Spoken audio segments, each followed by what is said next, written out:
Okay, so get this, everyone. The Miss Universe competition just finished, and well, we all know Miss Denmark took home the crown. There was another win that everyone's talking about. Oh, yeah, for sure. And it was a historic one. So for everyone out there who maybe wasn't watching the pageant, Chelsea Manalo from the Philippines was crowned Miss Universe Asia. The first one ever. Exactly, the first title of its kind. It really is kind of crazy when you think about it. I mean, Miss Universe has been around since 1952, Wow. over 70 years, and then suddenly, boom, a whole new title. Yeah, and it really makes you wonder, like, what caused this change, right? Is Miss Universe maybe trying to be more inclusive by realizing that Asia is such a huge and diverse continent? Or could it be like a strategic move to get more viewers in a key market? Yeah, it's definitely interesting. Now, about Chelsea Manalo, her time at Miss Universe was a bit of a roller coaster. She was amazing in the swimsuit competition, but she didn't make the top 10. Yeah. And then there was that whole thing with Michael Cinco. Oh, yeah, the drama. So for those who don't know, Michael Cinco is this, like, world-famous Filipino designer. Yeah. Oh, yeah. He dresses celebrities and royalty. Yeah. And guess what? He was a judge at Miss Universe this year. And he definitely got people talking. Oh, he did. Yeah. There's this video from Diane Castillejo at the after party, and you see Michael Cinco hugging Chelsea.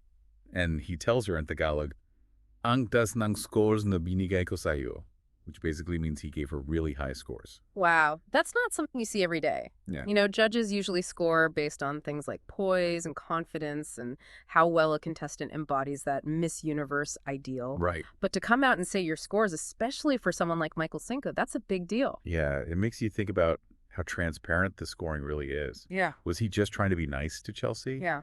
Or was it something more? Was he trying to tell us something's not right? Yeah, it definitely raises some questions. And this is where things get even more interesting. So even though Chelsea didn't get to wear her evening gown on the main stage, she still looked incredible when she was crowned Miss Universe Asia. She wore the stunning mint green gown by another amazing Filipino designer, Manny Halasan. It was gorgeous. Talk about national pride. Two Filipino designers in the spotlight. Cinco is a judge, and Halasan making this unbelievable gown. It really shows the influence of Filipino talent worldwide.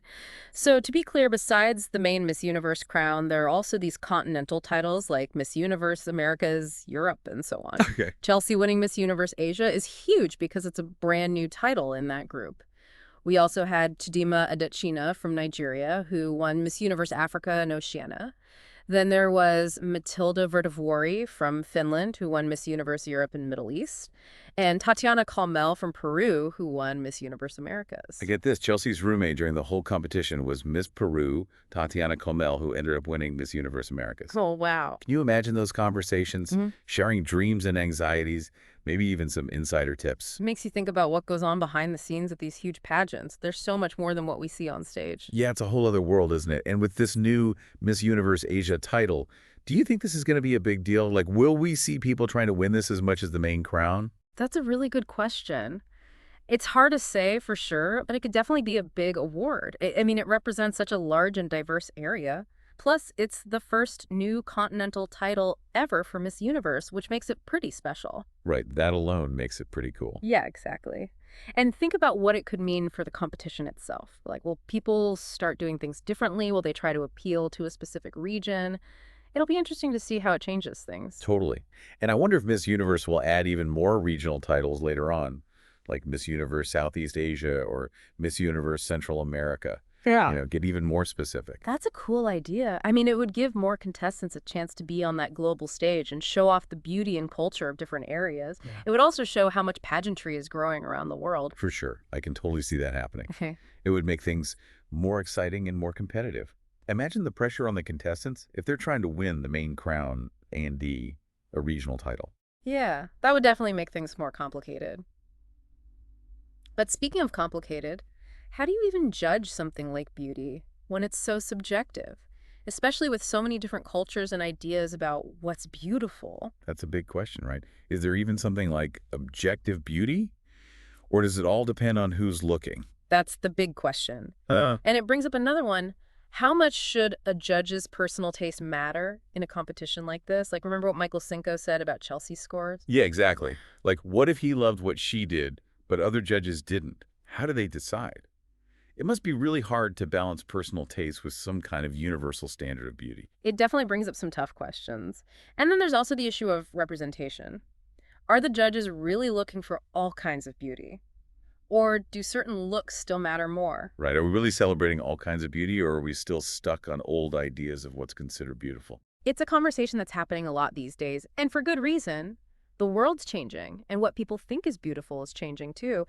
It's a really interesting and complicated topic without any easy answers. Yeah, it really is something to think about. We started talking about a surprise win at Miss Universe, and now we're talking about judging and culture and what beauty even means. It's like there's so much more to this glamorous world than meets the eye. Exactly, and that's what makes Chelsea Manilo's story so interesting. She might not have won Miss Universe, but she definitely made a statement and started some important conversations. I agree. And it makes you wonder if winning Miss Universe Asia might actually be a bigger deal in the long run. I mean, think about it. She's the first one ever to win that title. It's a legacy that could last way longer than wearing the main crown for a year. Absolutely. It's almost like she's a pioneer, opening up a new path for pageants. Hmm. And who knows, maybe this is just the beginning. Maybe her win will inspire other women, especially from places that don't usually get recognized, to dream bigger and see themselves on that global stage. I hope so. For everyone listening, the next time you watch a pageant or see those photos online, maybe you'll see it a little differently. Think about the real stories behind those smiles and how much the judges' opinions matter.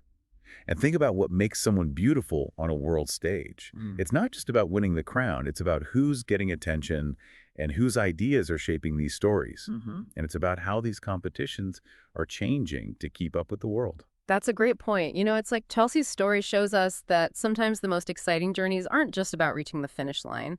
It's about the unexpected twists and turns and the conversations we have along the way. And that's what we've been trying to do in this deep dive, right? Taking a closer look at these big events and uncovering the deeper meaning and the things people might not always think about. Thanks for joining us. Yeah, thanks for listening, everyone.